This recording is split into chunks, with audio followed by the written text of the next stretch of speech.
आज का ये जो हमारा सुपर सेट है, ये आपको जो है 15 सुपर सेट मिलेंगे और इन 15 सुपर सेट के अंतर्गत आपको पूरी हिंदी कवर कराई जाएगी और इसकी जो पीडीएफ है वो आपको टेलीग्राम पर उपलब्ध होगी। तो ये कंटिन्यू चलेगी और ये सेट ऐसे सेट हैं कि आपके प्रश्न बहुत ही महत्वपूर्ण हैं और गलत नहीं होने चाहिए, ना तो यहाँ प्रैक्टिस करते समय और ना पेपर में। तो आइए हम देखते हैं। ये हमारा दिया हुआ है पद्यांश और इस पद्यांश को पढ़ के हमें दिए गए प्रश्नों के उत्तर चुनने हैं। तो आइए हम देखते हैं। पहले इसमें दिया क्या है, यहाँ पे कवि या लेखक क्या कहना चाह रहा है। तो ध्यान से देखिए, कविता के मर्मज्ञ और रसिक स्वयं कवि से अधिक महान होते हैं। संगीत के पागल सुनने वाले ही स्वयं संगीतकार से अधिक संगीत का रसास्वादन करते हैं। यहाँ पूज्य नहीं पुजारी ही श्रेष्ठ हैं। यहाँ सम्मान पाने वाले नहीं सम्मान देने वाले महान हैं। स्वयं पुष्प में कुछ भी नहीं है, पुष्प का सौंदर्य उसे देखने वाले की दृष्टि में है। दुनिया में कुछ भी नहीं है, जो कुछ भी है हमारी चाह में हमारी दृष्टि में है। यह अद्भुत भारतीय व्याख्या अजीब सी लग सकती है, पर हमारे पूर्वज सदा इसी पथ के पथिक रहे हैं।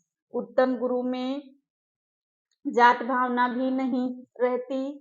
कितने ही मुसलमान पहलवानों के हिंदू चेले रहे हैं, हिंदू संगीतकारों के मुसलमान शिष्य रहे हैं। यहाँ परख की गुण साधना की और प्रतिभा की होती है। भक्ति और श्रद्धा की ही कीमत है, ना कि जाति संप्रदाय आचार विचार या धर्म की मुझे पढ़ाया लिखाया था एक विद्वान मुसलमान ने ही। और आज मैं जिस स्थान पर पहुंचा हूँ, जो सम्मान और प्रतिष्ठा मुझे मिली है, उस सब का श्रेय मेरे इन्हीं गुरु का है।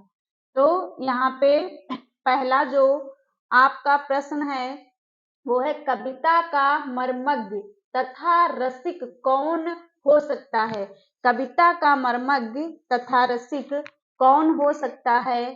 तो आइए हम देखते हैं। जो कविता के मर्म को समझकर उसके रस में डूब जाता है, जो कविता सुनता है या जो कविता सुनकर दाद देता है या जो रस पान करता है। तो देखिए, यदि किसी कविता को आप सुनते हैं और उसको सुन करके कविता के मर्म यानी उसके सार या उसके अर्थ या उसके भाव को आप जो है समझ करके उसके रस में डूब जाना ही कविता का मर्मज्ञ है। तो यहाँ आपका जो विकल्प नंबर ए है वो सही हो जाएगा। अगला प्रश्न,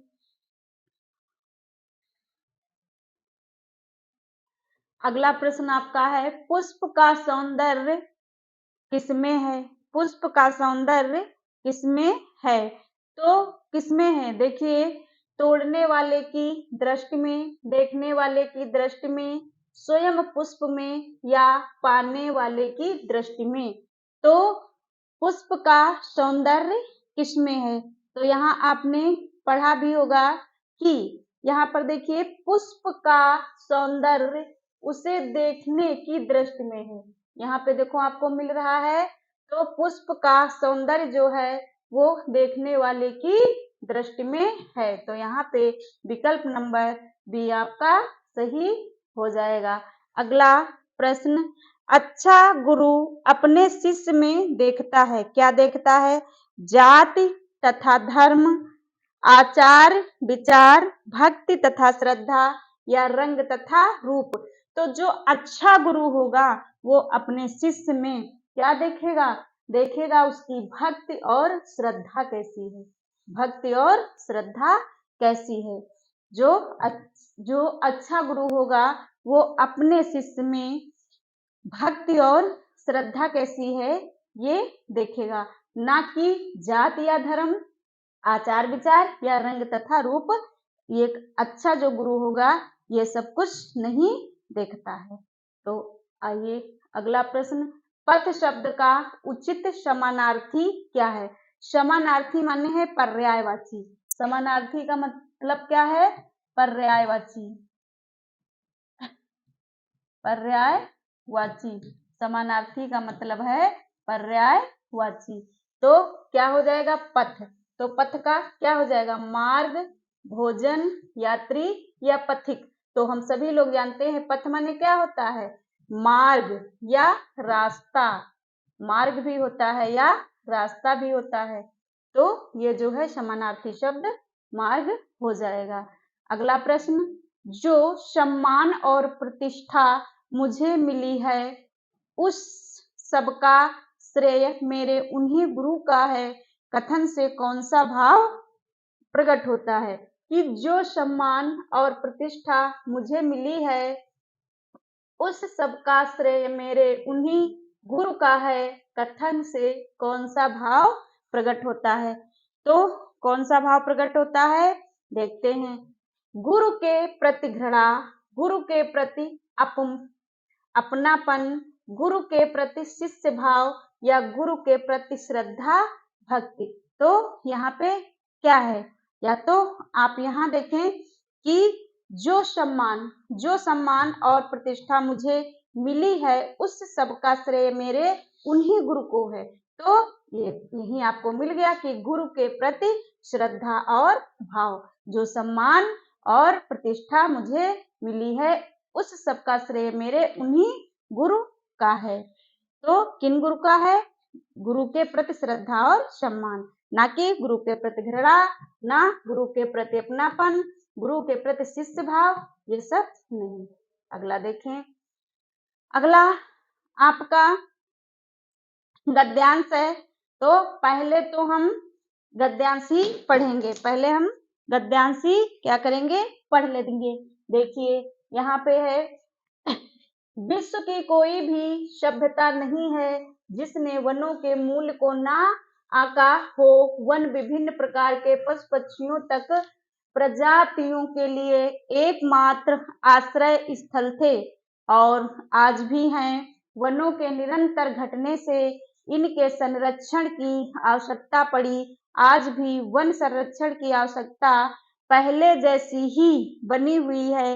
वनों में उगे पेड़ पौधे हमारी ईंधन की समस्या का समाधान करते हैं। इनसे हमें इमारतें, फर्नीचर आदि बनाने के लिए कई प्रकार की लकड़ियां प्राप्त होती ही हैं।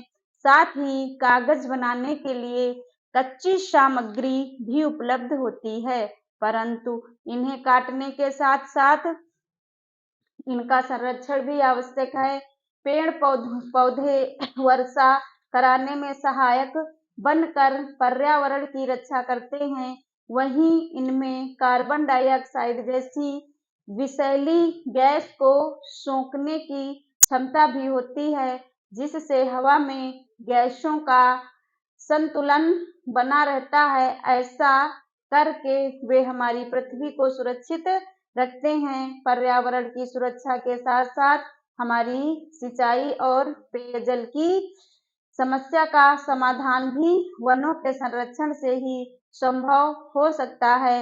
वनों के कारण ही नदियां अपने भीतर जल की अमृत धारा संजोकर प्रवाहित हो रही हैं। तो आइए देखते हैं, पहला प्रश्न है वनों का मूल्य आंकने का अर्थ। तो देखिए, अगर जो वन है उनका मूल्य आप आंकेंगे तो उसका क्या अर्थ है? वनों का महत्व समझना, वनों को अत्यधिक काटना, वनों को बेचना या वन लगाना। तो वनों का मूल्य क्या है वो आंकने का मतलब है वनों का क्या महत्व है हमारे जीवन में।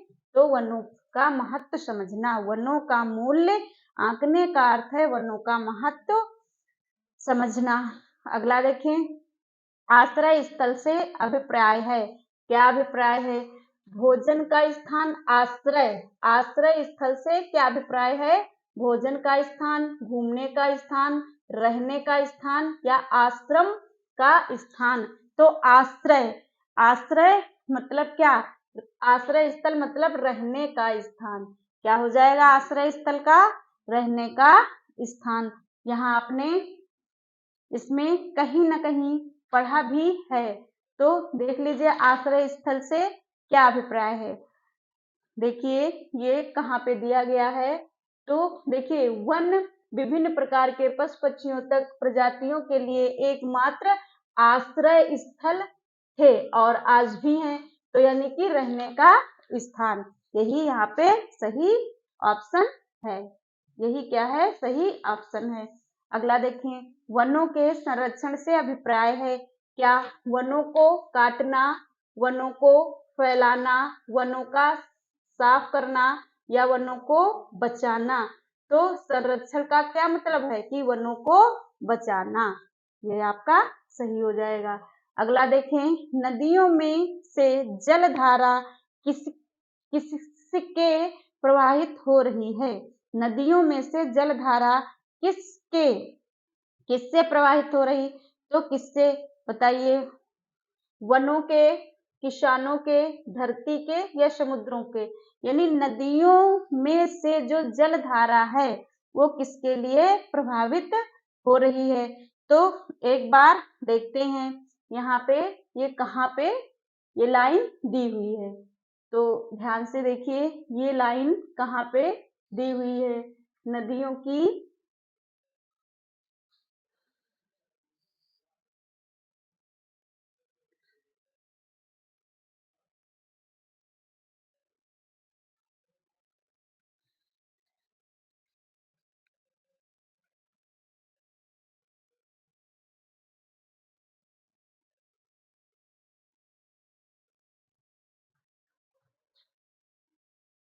ये देखिए यहाँ पे दिया हुआ है नदियों में से जलधारा किसके किससे किसके प्रभावित हो रही है। तो यहाँ पे देखो वनों, वनों के कारण ही नदियां अपने भीतर जल की अमृत धारा संजोकर प्रवाहित हो रही हैं। तो वनों के कारण, यहाँ पे ऑप्शन क्या हो जाएगा? वनों के कारण।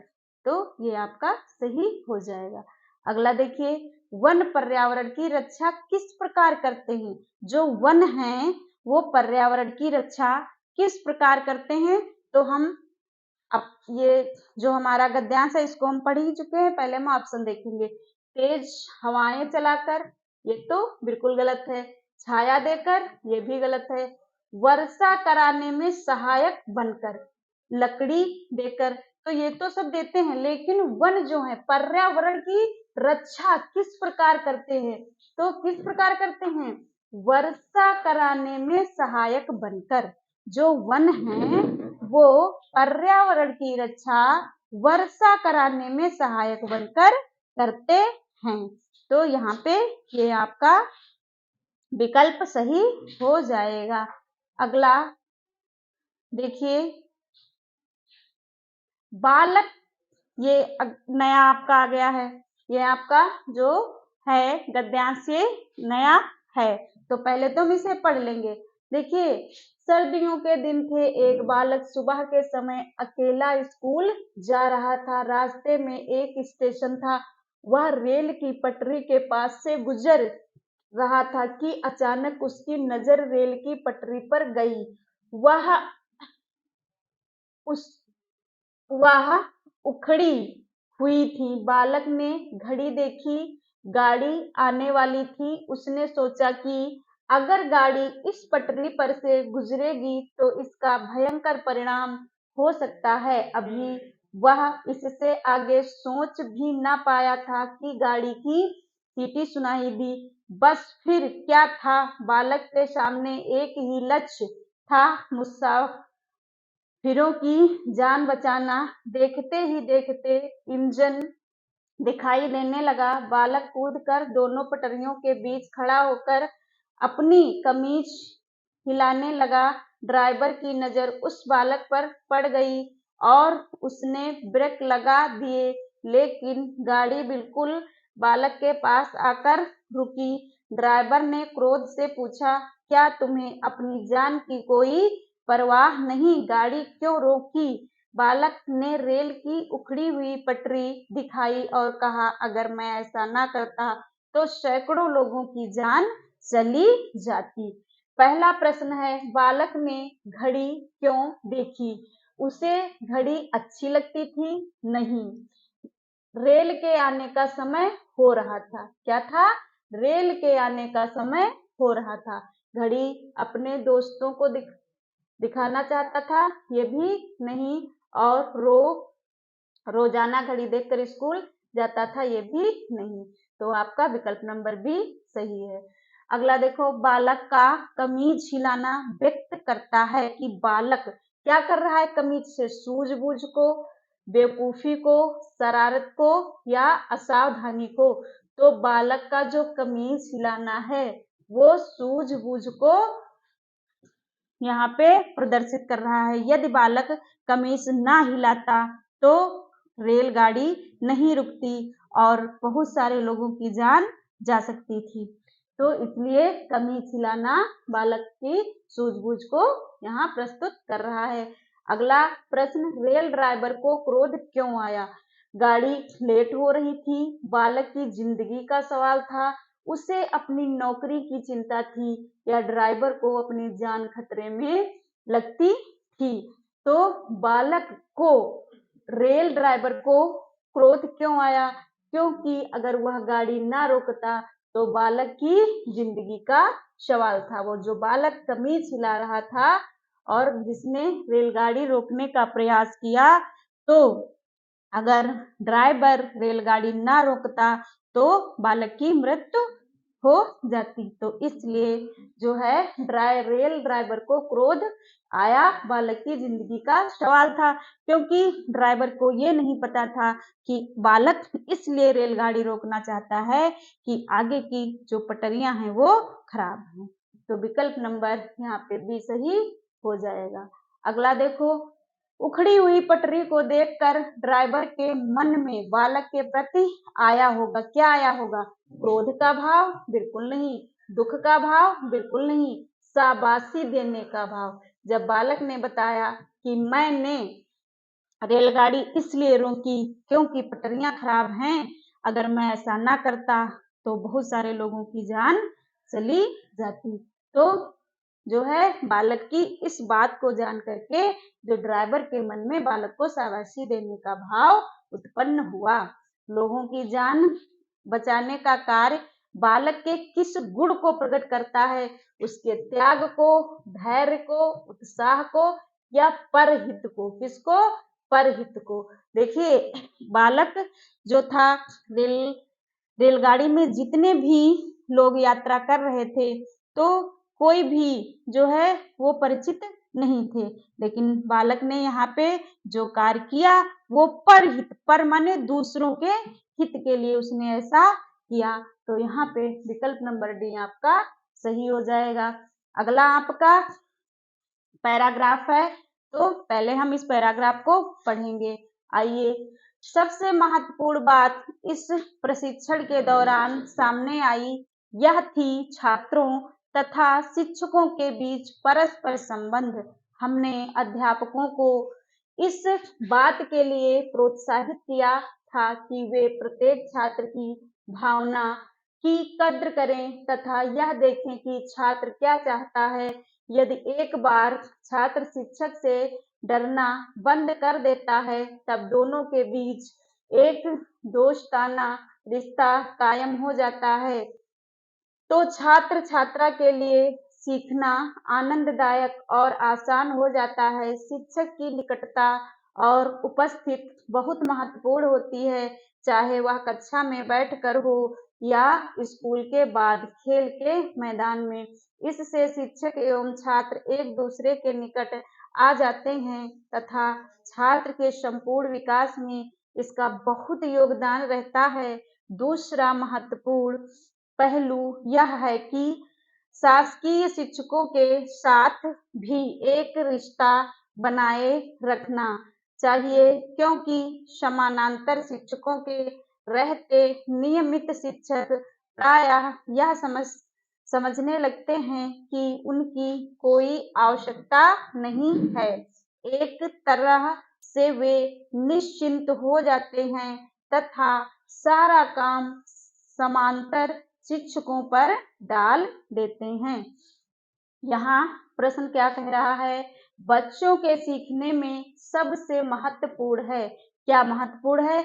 अभी आपने इस पैराग्राफ को पढ़ा है, तो आइए देखते हैं इन विकल्पों में से कौन सा विकल्प इस प्रश्न के उत्तर देने में सहायक है या सबसे अच्छा है। तो बच्चों के सीखने में सबसे महत्वपूर्ण क्या है? शिक्षकों का सौम्य स्वभाव, शिक्षक की विद्वता, या शिक्षक और बच्चों के बीच मित्रवत संबंध, या शिक्षक की संवेदनशीलता। तो देखिए, अभी हम इसको आपको समझा रहे हैं। यहाँ पे बात की गई है बच्चों, बच्चे की बात की गई है, ना कि विद्यार्थी। बच्चे का मतलब है कि छोटा सा नन्हा सा बच्चा।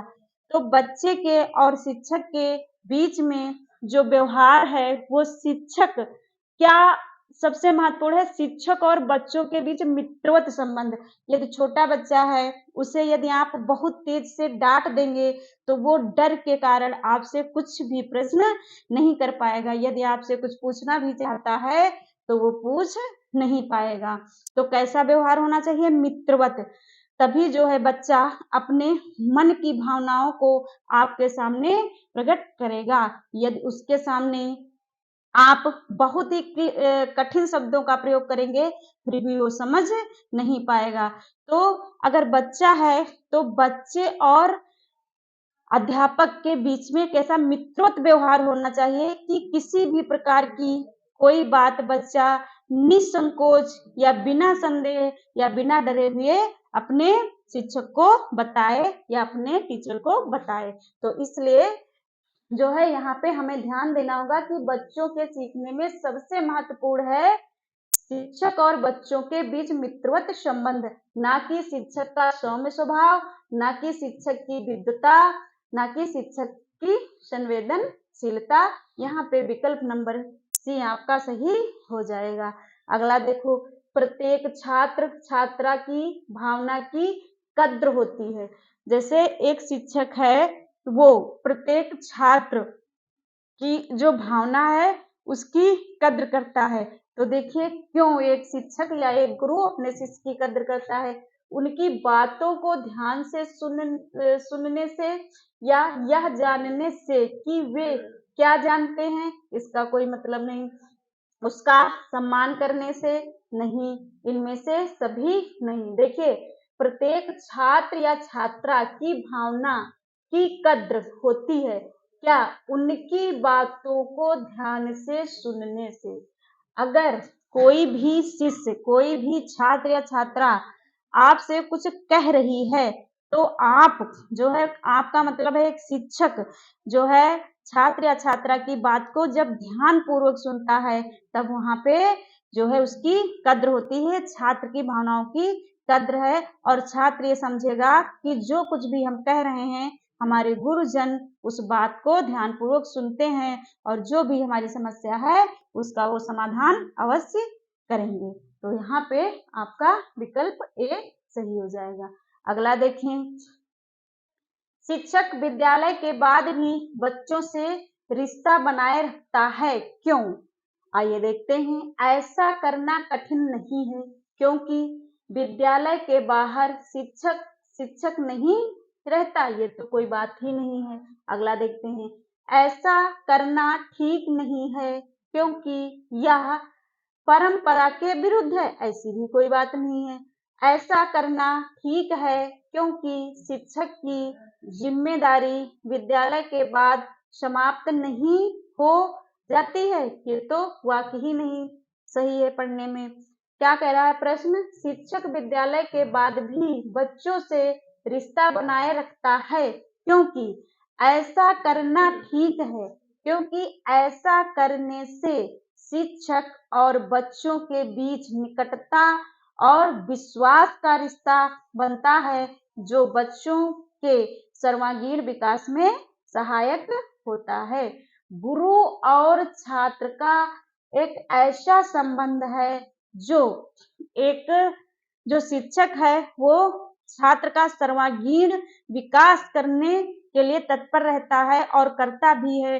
कोई भी गुरु ये नहीं चाहता कि उसका शिष्य किसी भी क्षेत्र में जो है अपोजिट दिशा में, विपरीत दिशा में जाए। तो गुरु का यही उद्देश्य है कि जो उसका छात्र है उसका सर्वांगीण विकास हो, वो प्रत्येक रास्ते पर सही रास्ते को ही चुने या विपरीत दिशा में ना जाए। तो ये यहाँ पे विकल्प नंबर डी सही हो जाएगा। अगला देखिए, नियमित शिक्षकों को ऐसा क्यों लगता है कि उनकी कोई आवश्यकता नहीं है? ऐसा क्यों लगता है कि उनकी कोई आवश्यकता नहीं है? तो देखिए, नियमित शिक्षकों को ऐसा क्यों लगता है कि उनकी कोई आवश्यकता नहीं है? समांतर शिक्षकों पर पूर्ण निश्चिंत होकर काम डाल दिया जाता है। समानांतर शिक्षक ही विद्यालय की गतिविधियों के लिए जिम्मेदार हैं। समानांतर शिक्षक नियमित नहीं होते और उनकी नौकरी स्थायी नहीं होती, या इसलिए उन्हें सभी के कार्य करने पड़ते हैं? नहीं, नियमित शिक्षक यानी नियमित मीन्स लगातार। शिक्षकों को ऐसा क्यों लगता है कि उनकी कोई आवश्यकता नहीं है? कि समानांतर शिक्षक का यह दायित्व है कि वह नियमित शिक्षक का बोझ कम करे। तो यहाँ पे ऐसा क्या है?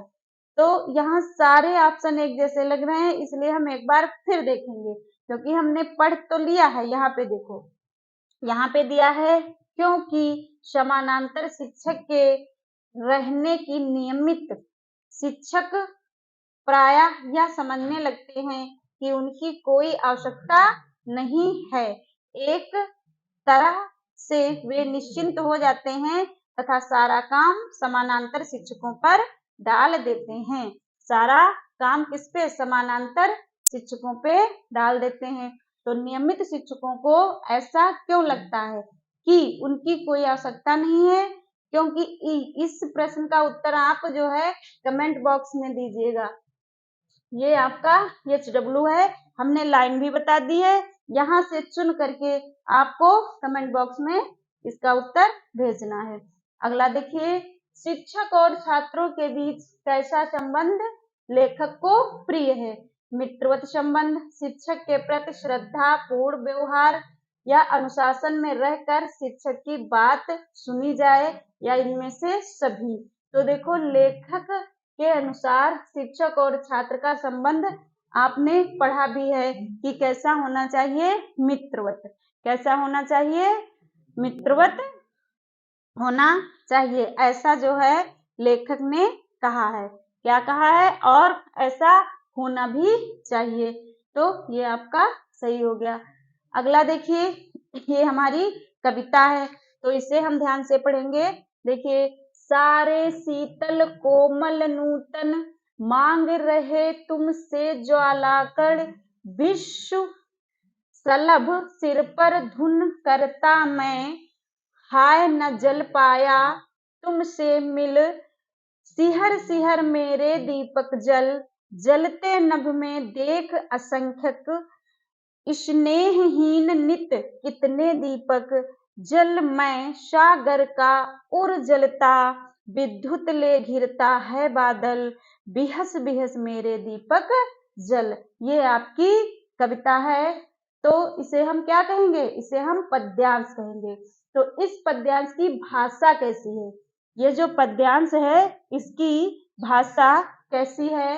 तो देखिए, सरल साहित्यिक हिंदी, शुद्ध साहित्यिक खड़ी बोली, शुद्ध संस्कृत निष्ठ खड़ी बोली, या ब्रज भाषा। तो देखिए, आपने इसको अच्छे से पढ़ा तो यहाँ पे आपको क्या लग रहा है? यहाँ है आपकी सरल साहित्यिक हिंदी। ये सरल साहित्यिक हिंदी है, शुद्ध साहित्यिक खड़ी बोली भी नहीं है और शुद्ध संस्कृत निष्ठ खड़ी बोली भी नहीं है और ब्रज भाषा भी नहीं है। ये जो पंक्तियां हैं इनकी भाषा सरल साहित्यिक हिंदी है, तो विकल्प नंबर ए यहाँ पे आपका सही हो जाएगा। अगला देखो, इस पद्यांश में कवि ने दीपक के माध्यम से किसे संबोधित किया है? मतलब एक दीपक के माध्यम से किसे संबोधित किया है? दीपक के माध्यम से किसको समझाना चाहा है? तो मनुष्य को, ईश्वर को, सलभ को या सागर को? तो किसको समझाना चाहा है? मनुष्यों को। किसको? मनुष्यों को समझाना चाहा है। इस पद्यांश की शैली कैसी है? तो प्रतीकात्मक शैली है, संबोधन शैली है, चित्रात्मक शैली है या कोई नहीं? तो देखो, इसमें ना तो कोई प्रतीक दिया हुआ है, ना तो संबोधन है, ना कोई चित्रों के माध्यम से बताया गया है, और ना यहाँ पे है। तो जो शैली पूछ रहा है, तो शैली यहाँ पे कोई भी नहीं है, तो इसलिए यहाँ पे विकल्प नंबर डी आपका सही हो जाएगा। अगला प्रश्न है, बिहस शब्द का अर्थ। ये जो शब्द आपके आए हैं, बिहस बिहस, क्या बताया है? बिहस बिहस कि विद्युत ले घिरता है बादल और बिहस बिहस मेरे दीपक जल। तो बिहस बिहस जो आया है यहाँ पे शब्द, इसका अर्थ क्या है? हंस, हंस पक्षी, हंस पक्षी, तो पक्षी तो नहीं है। बिहस बिहस मेरे दीपक जल, प्रसन्न, हंसी या संसार? तो यहाँ पे है बिहस बिहस माने प्रसन्न होकर। कैसे? प्रसन्न होकर। हे मेरे दीपक, तू प्रसन्न होकर जल। कैसे? प्रसन्न होकर जल। अगला देखें, दीपक में मिलकर कौन जलना चाहता है? तो कौन जलना चाहता है? दीपक में मिलकर कौन जलना चाहता है? मनुष्य या सागर का जल या आसमान में छाए तारे या विरह रूपी पतंगा? तो यहाँ पे जो विरह रूपी पतंगा है, वो क्या है? जल दीपक के साथ में जलना चाहता है। जो हमें दुख दे रहा है, कष्ट दे रहा है, पीड़ा दे रहा है, तो एक विरह रूपी पतंगा जो है, वो दीपक के साथ जलना चाहता है। विकल्प नंबर डी आपका सही हो जाएगा। विकल्प नंबर डी आपका सही हो जाएगा। तो आज के ये आपके 5 गद्यांश पद्यांश थे, और यदि हम इनकी प्रैक्टिस बहुत अच्छे से करेंगे, तो हमारे पांचों के पांचों प्रश्न सही हो जाएंगे। आप अभी तुरंत भेजें कि ये जितने भी हमारे प्रश्न हैं, इन प्रश्नों से आपके कितने प्रश्न सही हुए हैं, और इसी प्रकार से आपको डेली प्रैक्टिस सेट मिलते रहेंगे। जय हिंद, जय भारत।